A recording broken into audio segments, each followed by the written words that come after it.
மின்னலும் நிலநடுக்கமும் இவை சிங்கப்பூரில் எவ்வளவு ஆபத்தானவை? ஈராக் போரின் ஓராண்டு நிறைவு. இனி என்ன நடக்கும்? அபூர்வமான இந்திய திரைப்படங்களை காண ஓர் அருமையான வாய்ப்பு. எல்லாம் இந்த வாரம் பாருங்கள் தொடர்ந்து. வணக்கம், இதுதான் ஜூரோங் விளையாட்டரங்கம். போன வாரம் புதன்கிழமை மாலை 4 மணி வாக்கில் இதே விளையாட்டரங்கில் காற்பந்து பயிற்சியில் ஈடுபட்டிருந்த 18 வயது சீன விளையாட்டாளர் மின்னல் தாக்கி மரணமடைந்தார். இவரை போன்று இன்னும் பலர் இங்கு மின்னலுக்கு பலியானதுண்டு. மின்னல் சிங்கப்பூரில் எவ்வளவு ஆபத்தானது?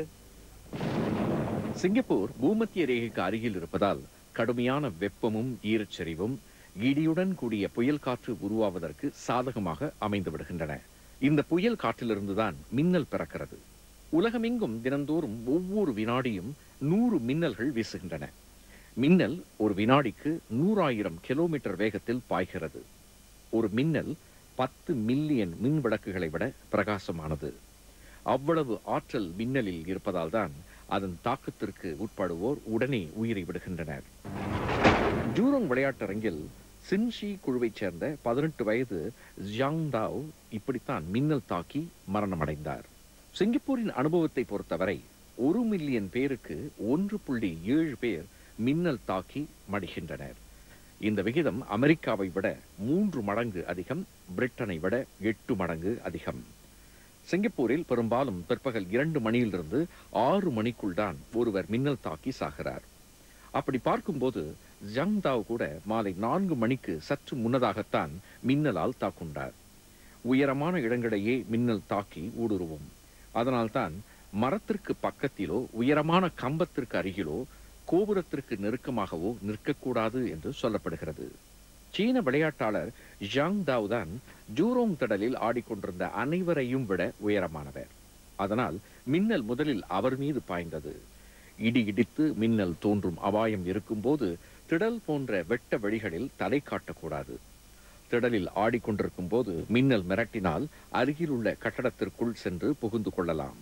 கண்ணுக்கு தெரிந்த தூரத்தில் கட்டடம் இல்லாவிட்டால் ஒரு பந்து போல் உடலை சுருட்டி கொண்டு திடலில் அமர்ந்துவிட வேண்டும். தரையில் படுத்துவிடக்கூடாது. கண்டிப்பாக ஒரு மரத்தடியில் மட்டும் தஞ்சமடையக்கூடாது. இயற்கையின் சீற்றங்களில் மிக கொடுமையானது நிலநடுக்கம். சிங்கப்பூரில் நிலநடுக்கம் ஏற்படக்கூடிய வாய்ப்பில்லை என்றாலும் அண்டை இந்தோனேசியாவில் உண்டாகும் கடுமையான தாக்கத்தால் இங்கும் நில அதிர்வுகள் நிகழ்வதுண்டு. அப்படிப்பட்ட சில சம்பவங்கள் அண்மையில் அச்சமூட்டியதை நாம் மறந்திருக்க மாட்டோம். ஒரு மாதத்திற்கு முன்பு சிங்கப்பூரின் சில வட்டாரங்களில் நம்மில் பலர் நில அதிர்வுகளை உணர்ந்தனர். இதற்கு காரணம் 400 கிலோமீட்டருக்கு அப்பால் தென் சுமத்ராவில் பிற்பகல் மணி 2:46க்கு ஏற்பட்ட கடுமையான நிலநடுக்கம்தான். 4 நிமிடம் கழித்து அதன் தாக்கம் இங்கு உணரப்பட்டது. Punggol, Tanjong Rhu, Rochor, Bishan, Toa Payoh, Marine Parade, Woodlands உள்ளிட்ட பகுதிகளில் நில அதிர்வுகள் தென்பட்டன. மரீன் பரேட்டைச் சேர்ந்த ஒரு பெண் நில அதிர்வு நிகழ்ந்த போது வெளியூரில் இருந்தார். திரும்பி வந்தபோது பணிப்பெண் சொன்னதை நினைத்து பார்க்கிறார். மேசை விளக்குகள் ஆடியதையும் கட்டடத்திலிருந்து இறங்கி உடனே கீழே போன போது மேலும் பலர் திரண்டு நின்றதையும் அவர் குறிப்பிட்டார். I wasn't here that time because I was in Phuket.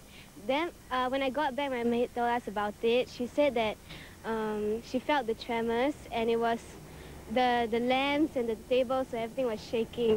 She felt so scared. Then she had to like take the lifts down and everybody's assembled there. Once she got down, nothing happened already, so she went up again. 3.5 ஆண்டுகளுக்கு முன் சுமத்ராவில் ஏற்பட்ட 2 கடுமையான நிலநடுக்கங்கள் சிங்கப்பூரையும் சற்று அதிர வைத்ததை பலர் மறந்திருக்க முடியாது. இங்குள்ள அடுக்குமாடி கட்டடங்களை இத்தகைய நில அதிர்வுகள் ஒன்றும் செய்யாது என்பதை அரசாங்கம் அவ்வப்போது வலியுறுத்தி வருகிறது. உலகில் எங்காவது ஒரு மூலையில் 1 நிமிடத்திற்கு 2 நில அதிர்வுகள் நிகழ்ந்த வண்ணம் உள்ளன.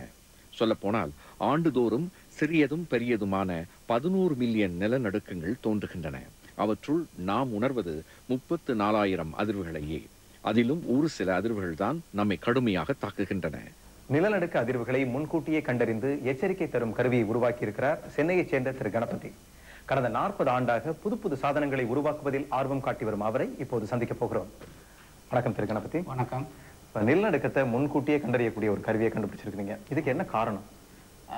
ஜனவரி 26ஆம் தேதி 2001ஆம் ஆண்டு குஜராத்தில் நிலநடுக்கம் ஏற்பட்டது, பூஜ் என்ற இடத்தில். அதில் ஒரு பேரிழவை நாம் இந்தியா சந்தித்தது. அதில் 1 லட்சம் மக்கள் இருந்தார்கள். 30,000 கோடி ரூபாய் பொருள் இழப்பு ஏற்பட்டது. இப்படி ஒரு பேரிழப்புக்கு காரணமாக இருந்த பூகம்பத்தை முன்கூட்டியே அறிய வாய்ப்பு இருக்கிறதா என்பதை கண்டறிவதற்காக நான் அந்த ஆராய்ச்சியில் ஈடுபட்டு அதன் முயற்சியாக ஒரு கருவியும் அமைத்தேன். இந்த கருவிக்கு பெயர் பூஜ் என்று பெயரிட்டிருக்கிறேன். அந்த பேரழிவு ஏற்பட்ட நகரத்தின் பெயர் பூஜ், அதையே இந்த கருவிக்கும் வைத்திருக்கிறேன். இப்ப இந்த கருவி எப்படி செயல்படுது அதை பற்றி சொல்லுங்களேன். இந்த கருவி வந்து ரொம்ப சிம்பிள் டெக்னாலஜி. அதாவது இதில் வந்து ஒரு மெட்டல் வெயிட், உலோகத்தில் ஒரு வெயிட் வந்து தொங்கிக் கொண்டிருக்கும். எப்பொழுதும் ஒரு ஸ்பிரிங் மூலம், கம்பி சுருள் மூலம் தொங்கிக் கொண்டிருக்கும். இந்த பூகம்பத்திலிருந்து 4 விதமான அலைகள் வருகின்றன. அந்த 4 விதமான அலைகளில் முதலில் பிரைமரி வேவ் என்ற அலை மிக வேகமாக வரும், ஆனால் எந்த ஒரு அழிவையும் ஏற்படுத்தாது. இந்த அலை வந்து சுமார் வினாடிக்கு 15 கிலோமீட்டர் முதல் 17 கிலோமீட்டர் வேகத்தில் வரும். இது நீர், நிலம் என்ற எல்லா ஊடகங்கள் வழியாகவும் பரவக்கூடியது. அந்த அலையை முதலில் நாம் உணர்ந்து எச்சரிக்கை செய்தால் சுமார் 4 வினாடிகள் முதல் 140 வினாடிகள் முதல் வரை நாம் வந்து எச்சரிக்கை செய்ய முடியும். இந்த கருவி வந்து அந்த மாதிரி பிரைமரி வேவை உணர்வதற்கு தகுந்தாற்போல் வடிவமைத்திருக்கிறேன். இதில் ஒரு மெட்டல் வந்து ஒரு ஸ்பிரிங்கில் தொங்கிக் கொண்டு இருக்கிறது. அந்த பிரைமரி வேவ் இதை தாக்கும் பொழுது இந்த மெட்டல் மேலும் கீழும் அசையும் பொழுது கீழே உள்ள மெட்டல் பிளேட்டில் பட்டு இங்கு உள்ள எலக்ட்ரானிக் சர்க்யூட், இதில் பேட்டரி இருக்கிறது. அந்த பேட்டரி சர்க்யூட் இங்கு ஒரு ஹூட்டரை கத்த வைக்கிறது. இந்த கத்தும் பொழுது நாம் பாதுகாப்பான இடங்களுக்கு நகர்ந்து விட்டால் நாம் உயிர் பிழைக்கிறதுக்கு வசதி இருக்கிறது. இப்போ 4 வினாடிலேருந்து 140 வினாடின்னு சொல்றீங்க. அது வந்து போதுமான கால அளவா நம்ம தப்பிக்கிறதுக்கு? இன்றைக்கு உள்ள விஞ்ஞான முன்னேற்றத்தின்படி அதுதான் முடியும். இதற்கு முன்பு கண்டுபிடிப்பதற்கான கருவிகள் இதுவரையில் வடிவமைக்கப்படவில்லை. ஆகவே இங்கு உள்ள கருவிகள், உலகம் பூராவும் உள்ள கருவிகள் இவைதான் முடியும்.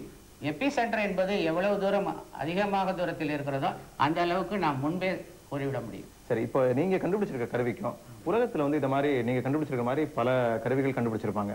அந்த கருவிகளுக்கும் நீங்க கண்டுபிடிச்சிருக்க கருவிக்கும் என்ன வித்தியாசம் சொல்லுவீங்க? சாதாரணமாக இந்த மாதிரி கருவிகள் ஆராய்ச்சி நிலையங்களுக்காக கண்டுபிடித்திருக்கிறார்கள். இந்த ஆராய்ச்சி நிலையங்களில் உபயோகப்படுத்தும் கருவி லட்சக்கணக்கான விலை உள்ளது. இந்த ஆராய்ச்சி நிலையங்களில் சில வினாடிகள் முன்பு தெரிந்த போதும் இதை மக்களுக்கு கூறுவதற்கு எந்த ஒரு மீடியாவும் இல்லை. சப்போஸ் நாம் டெலிவிஷனில் கூறுகிறோம் அல்லது ரேடியோவில் கூறுகிறோம் அல்லது வேறு சேட்டலைட் மூலம் கூறுகிறோம் என்றால் அதை மக்கள் எப்படி உணர்வார்கள்? ஆகவே ஒரு மலிவு விலை கருவி ஒவ்வொரு வீட்டிலும் பொறுத்துவது தகுந்தாற்போல் செய்திருந்தால் அதை வைத்து மக்கள் வந்து உடனே தெரிஞ்சு பாதுகாப்பான இடங்களுக்கு நகர முடியும். ஆகவே மிக குறைந்த விலையில் நான் வடிவமைத்திருக்கிறேன். இப்போ இந்த நீங்க குறைந்த விலைன்னு சொல்லும் போது இது எவ்வளவு விலை இருக்கும் இந்த கருவியோட விலை? இந்த கருவியை சுமார் 500 ரூபாய்க்கு வடிவமைக்க முடியும். இதுதான் இந்த கருவி. இது சுமார் 500 ரூபாய்க்கு வடிவமைக்க முடியும். 500 ரூபாய்னா இப்போ கிட்டத்தட்ட எல்லாருமே வீட்டில் வச்சுக்கலாம். ஆமா, உங்க சிங்கப்பூர் பணப்படி பார்த்தீங்கன்னா $20 $20 வெள்ளிக்கே வச்சுக்கலாம், எல்லாரும் வீட்டில் வச்சுக்கலாம். இந்த கருவியை சிங்கப்பூர்ல விற்கிற எண்ணம் இருக்குதா உங்களுக்கு? சிங்கப்பூருக்கு வந்து இது ஒவ்வொரு வீட்டுக்கும் வைக்க வேண்டிய அவசியம் இல்லை. காரணம் வந்து மண்டலங்கள் பிரித்திருக்கிறார்கள் விஞ்ஞானிகள். அந்த மண்டலப்படி பார்த்தா சிங்கப்பூர் வந்து ஒரு இது நிலையான மண்டலமாக இருக்கிறது. இங்கு வந்து சிங்கப்பூரில் சுமார் 1600 வருடத்திய ரெக்கார்டுகள் நம்மிடம் இருக்கின்றன, எங்கெங்கெல்லாம் பூகம்பம் ஏற்பட்டது என்று. அதுபடி பார்க்க போனால் சிங்கப்பூரில் இதுவரை பூகம்பம் வந்ததில்லை. ஆகவே இது ஒரு ஸ்திரமான மண்டலமாக இருக்கிறதா இருப்பதனால் பூகம்பம் இங்கு ஏற்படுவதற்கு வாய்ப்பு இல்லை. ஆனா அண்மையில வந்து சிங்கப்பூர்ல சில இடங்கள்ல நில அதிர்வுகள் ஏற்பட்டது. ஆனா இந்த வட்டாரத்துல, சிங்கப்பூர் உள்ளிட்ட இந்த வட்டாரத்துல எந்த அளவுக்கு நிலநடுக்கம் ஏற்படக்கூடிய வாய்ப்பு இருக்குதுன்னு நினைக்கிறீங்க? இங்க வந்து சிங்கப்பூர்ல வந்து நேரடியாக பூகம்பத்தால் பாதிப்பு இருக்காது. இருந்த போதிலும் இந்தோனேஷியா போன்ற இடங்களில் அந்த ஃபால்ட் நிலை செல்வதாக இருக்கிறபடியால் அந்த ஃபால்ட் நிலைக்கு கீழே வந்து பூகம்பம் ஏற்பட சான்ஸ் இருக்கிறது. நான் வந்து நீங்க சிங்கப்பூர் வந்து சுமார் 400 கிலோமீட்டர் தொலைவுக்கு அப்பால் இருக்கிறீர்கள். ஆகவே நேரடி பாதிப்பு இருக்காது. செயின் ரியாக்ஷன், சங்கிலி தொடர் போன்று ஒரு இலேசான அதிர்வு மட்டும் இங்க தெரியுமே தவிர நேரடியாக உங்களுக்கு பாதிப்பு இருக்காது. நல்லது திரு கணபதி, இது வரைக்கும் பல விஷயங்களை எங்களுக்கு சொன்னீங்க. மிக்க நன்றி, வணக்கம். நன்றி, வணக்கம்.